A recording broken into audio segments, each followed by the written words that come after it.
Bueno, buenas noches, que el Señor les continúe bendiciendo.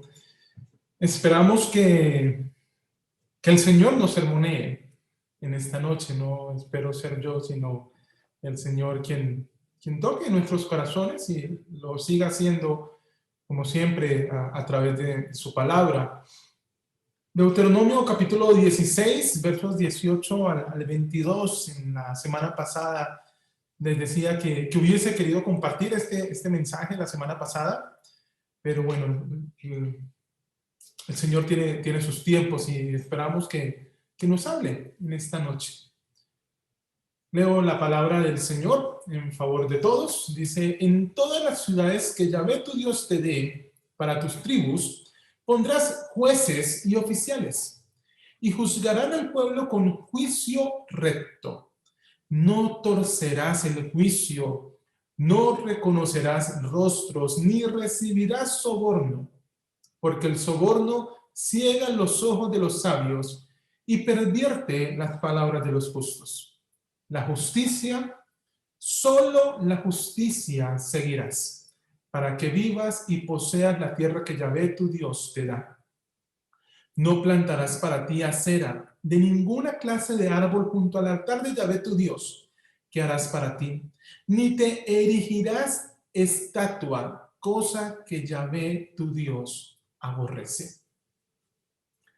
El pasaje en esta noche corresponde a elegir la justicia, el obrar y el buscar lo que es justo, lo que es correcto. Y de eso, entonces, me gustaría que pudiésemos dialogar en estos cortos versículos.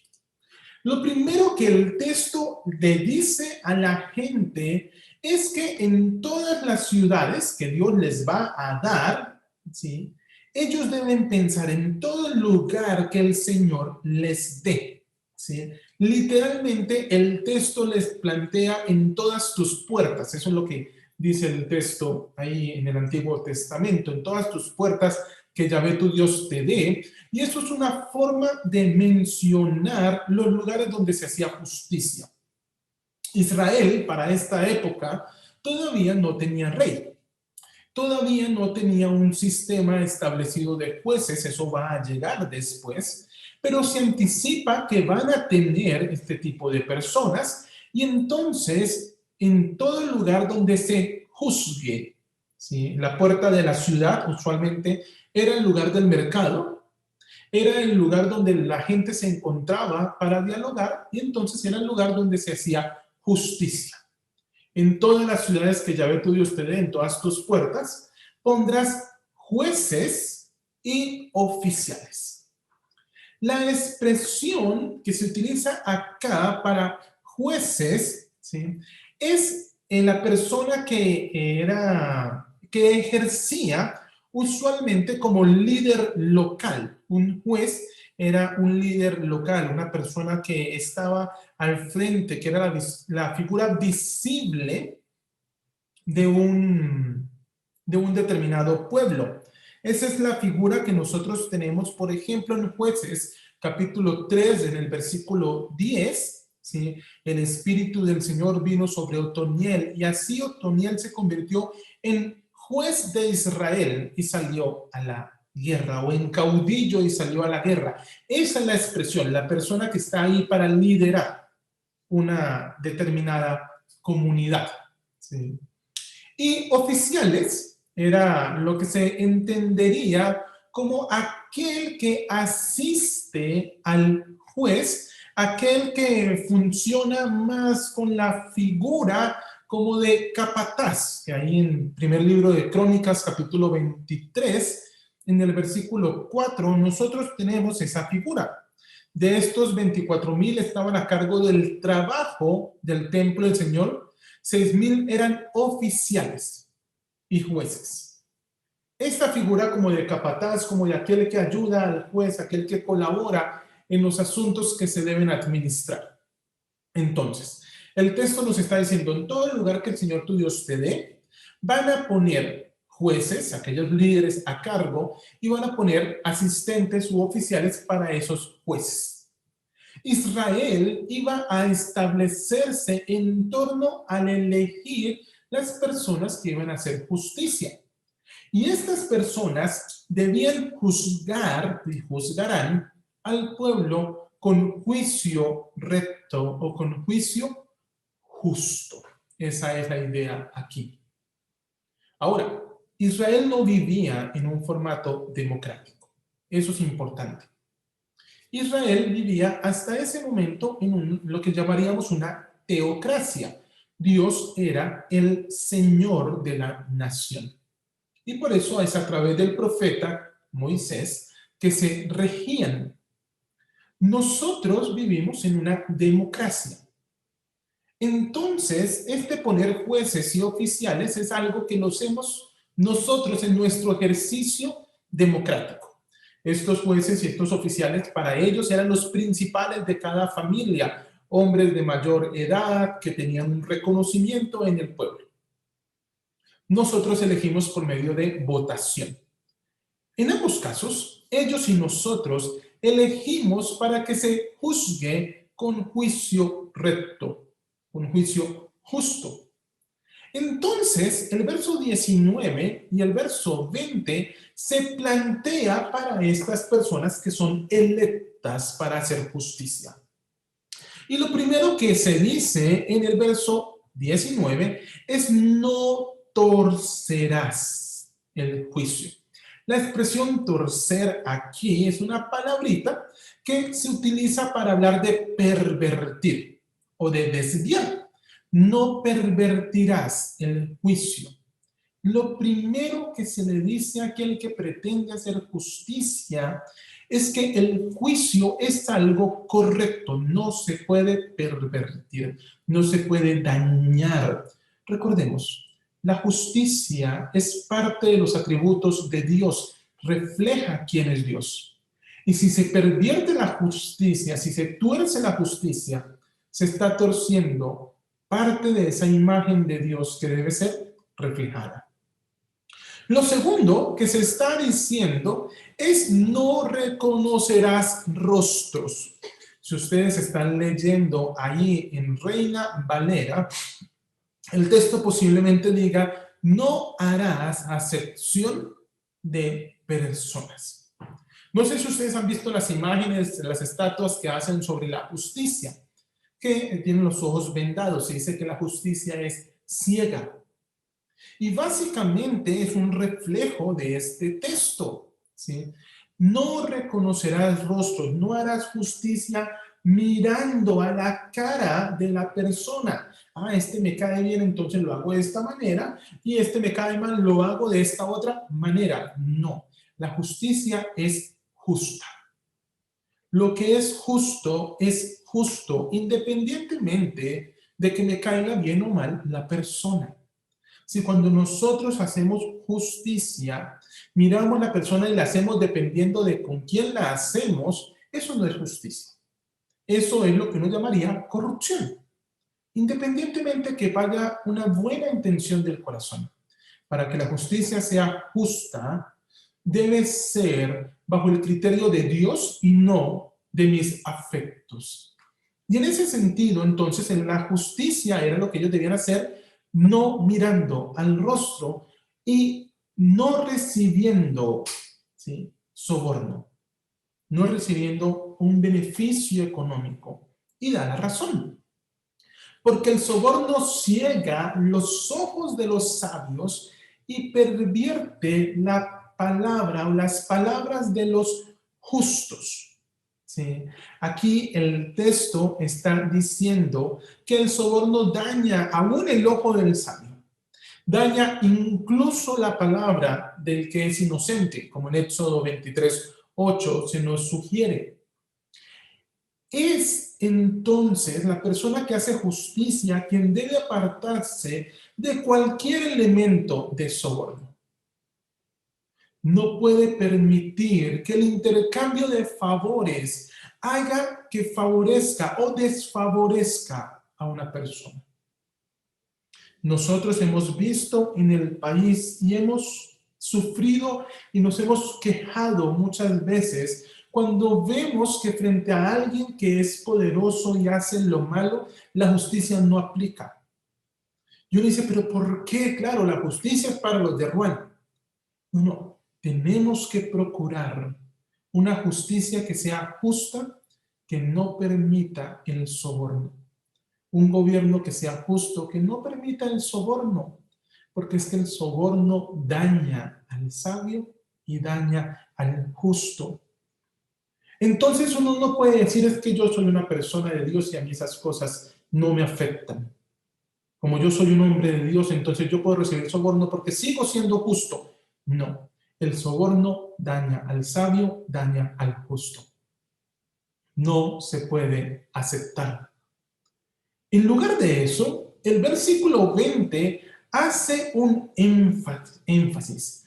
La justicia y solo la justicia seguirás. Es interesante cómo está presentado en el texto en hebreo, porque utiliza una figura que es enfática. Justicia y justicia irás detrás de ella. Justicia y justicia seguirás. ¿Para qué? Para que vivas y poseas la tierra que Yahvé, tu Dios, te da. En medio de un mundo que necesita normas, que necesita instrucciones, la justicia es importante para la vida del creyente. A veces entramos en esa dinámica de Dios es amor, pero también es justo. Dios es amor y es justo. Ambos son atributos del Señor, no se contraponen.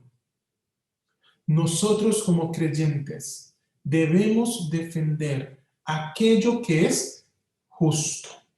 Y esto que es justo nos trasciende a nosotros, va más allá de nuestros afectos. Es algo que refleja quién es Dios. Y en ese sentido, todo creyente debe luchar en contra de cualquier cosa que huela a corrupción. Todo creyente debe luchar en contra de cualquier cosa que afecte lo que es justo. Todo creyente debe defender la justicia como justicia, independientemente a quién se le aplique. Porque lo que es justo porque refleja a Dios, no por mis afectos. Entonces, la persona en Israel debía elegir, pero debía elegir bien. No torcer el juicio, no reconocer el rostro, no hacer acepción de personas, no recibir soborno.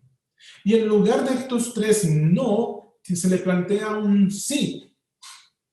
Vas a seguir lo que es justo, lo que es adecuado para que vivas y poseas la tierra que Yahvé tu Dios te da. Israel se iba a enfrentar a un territorio difícil, pero era la justicia y la justicia bien aplicada lo que les iba a permitir vivir y convivir adecuadamente. Ahora, curiosamente, los últimos dos versos del capítulo nos sacan de la idea de la justicia y se mete el elemento de la idolatría. No plantarás para ti acera o aserá o astarté, como usted le quiera llamar, a la diosa cananea de la fertilidad o de la fecundidad. Y me dice, pero ¿qué tiene que ver esta diosa, esta señora, con la justicia? Resulta que en Israel ya se estaba viendo esos deseos de incorporar prácticas extrañas en su quehacer. Un poquito de idolatría. Este elemento de ninguna clase de árbol junto al altar es que usualmente la acera se esculpía en un tronco y se ponía en el templo de Baal o de Dagón, considerados dioses mayores. Y entonces lo que está haciendo Dios acá es decir, no, usted no va a caer en la tentación de decir, no hay Dios como Yahvé, no hay Dios como nuestro Dios, pero meto una cera ahí en el templo, eso no nos hace daño. De pronto nos puede dar un poquito más de fertilidad. Ojo, este elemento de la fe de la persona que pone su confianza en sus capacidades es el elemento de poner un poquito de idolatría en el altar de Dios. Y eso es lo que el Señor les está diciendo, no pueden hacer. Usted no puede poner un poquito de idolatría aquí. No puede poner un poquito de su confianza en algo que no sea yo, porque no lo tolero. No pondrás de ninguna clase de árbol junto al altar de Yahvé tu Dios, ni te erigirás a alguna estatua, cosa que Yahvé tu Dios aborrece. No compartirás la adoración a Dios con nada más. En estos tiempos difíciles para la nación,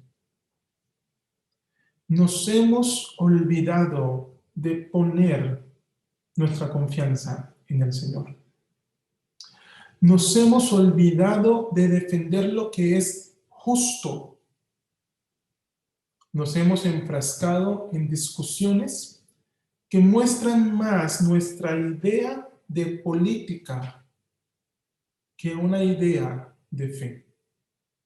Y todos tenemos derecho a nuestras posiciones políticas, aún diversas y contrarias. Pero en medio de esa diversidad de posiciones políticas, nos presentamos ante Dios, que es el Señor de todos. Es Padre de todos y es el único que merece adoración. Y entonces nos vemos obligados a reflejarle a Él con cada cosa que hacemos en nuestra vida. Entonces hay 4 aspectos que me gustaría resaltar en los que este texto tiene que ver con nosotros, con nuestra vida, con nuestro quehacer. El primero es que debemos elegir bien cuando pensamos en los gobernantes. Tenemos que pensar en gente que haga justicia justa, correcta. Tenemos que pensar más allá de mis afectos políticos. ¿Quién hace justicia justa? Y usted puede pensar conmigo, pero de eso no hay, todos los políticos son malos. Es posible.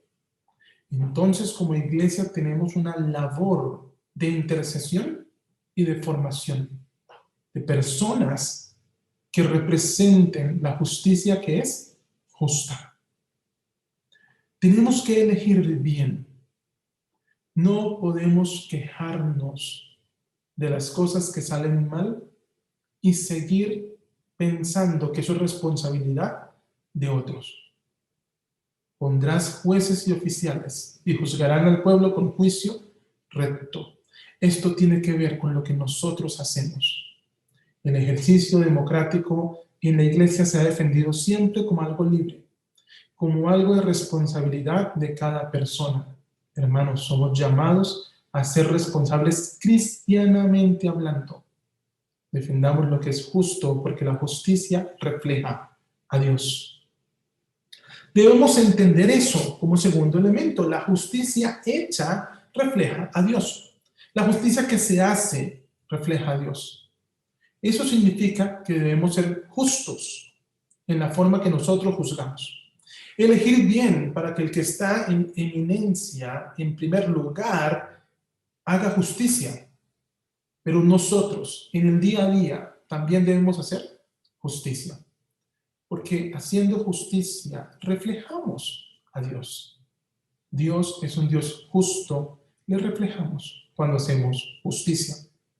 Lo tercero acá es que debemos luchar contra la corrupción en cualquiera de sus presentaciones. En cualquier formato en el que la corrupción venga, debemos luchar contra él.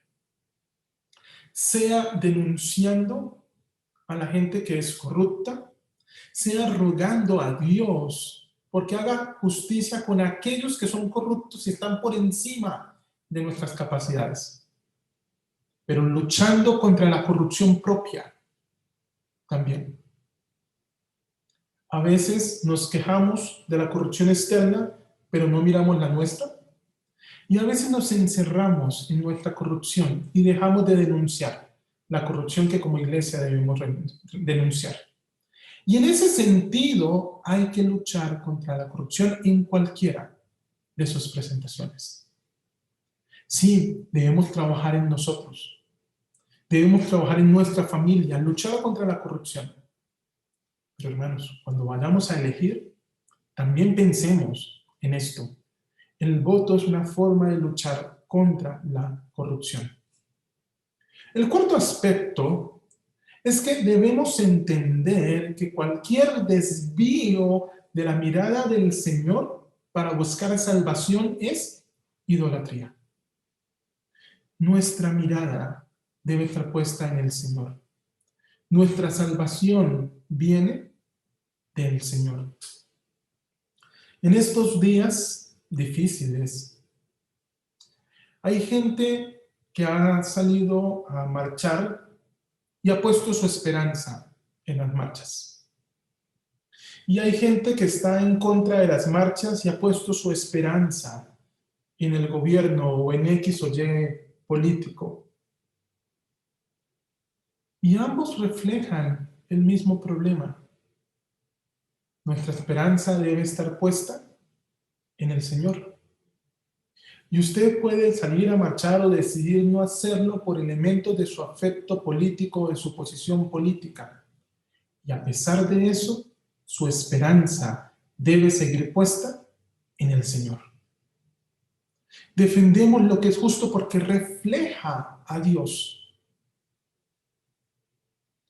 Ponemos nuestra esperanza en Dios porque solo en Él hay salvación. Nuestra nación necesita a Dios.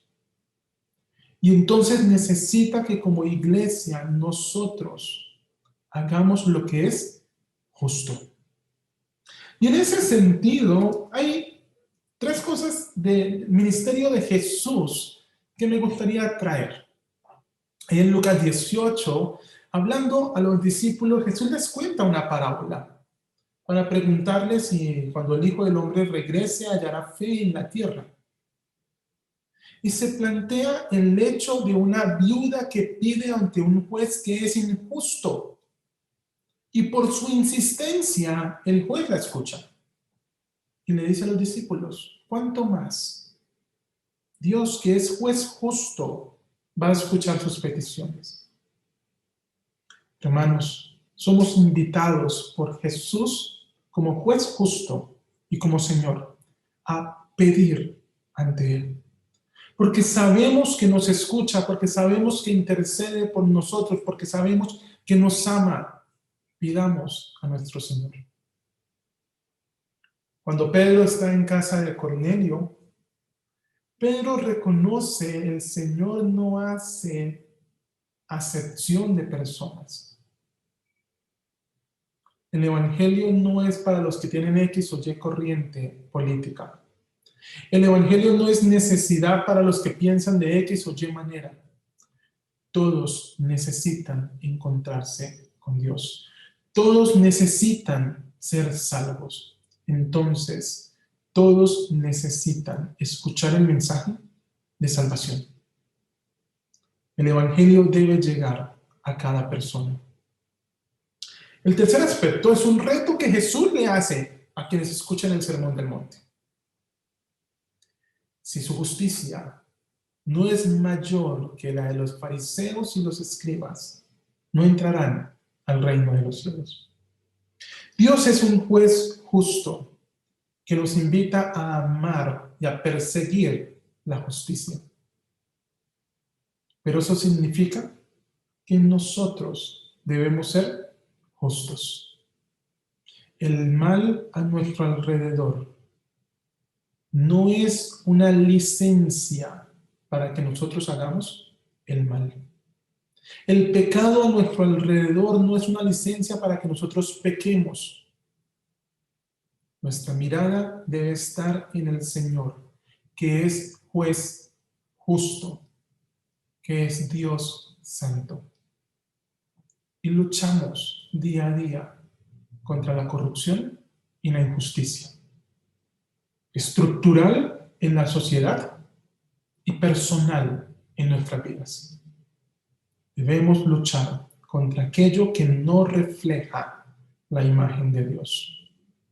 Guardémonos de las pequeñas aceras, de las pequeñas estatuas que permitimos entren en nuestro espacio de adoración a Dios.